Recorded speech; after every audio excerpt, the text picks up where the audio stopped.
Alright guys, iPhone 14 Pro in deep purple, 128 gigabytes. This is the Pro Max. Let's go ahead and unbox this.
iPhone.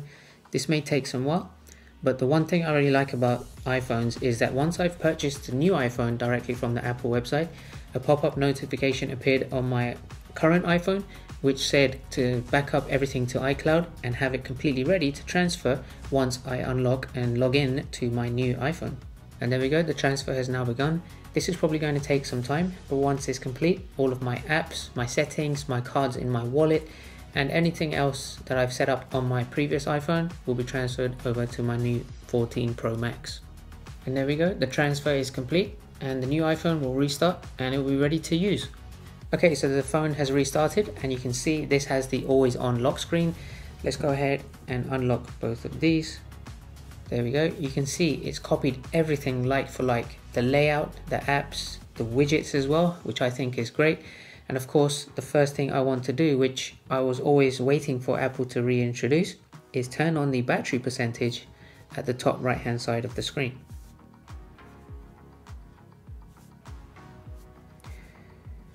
There we go, that's something I've been wanting for quite a long time. And of course, there's going to be a few other things in the settings that didn't exist with the iPhone 12 Pro, but for the most part, it's just going to finish downloading all of the apps that I've had. And once that's done, I'm pretty much ready to go. I've now put the SIM card from my old phone into the new iPhone and I'm pretty much ready to start using this straight away. And in my next video guys, I'm going to be showcasing all of the different features that you get with the iPhone 14 Pro versions compared to the iPhone 12 Pro versions. So make sure to subscribe so you don't miss that video. I'm going to showcase not just the features but also the quality of the camera and all of the features that come with these three different lenses.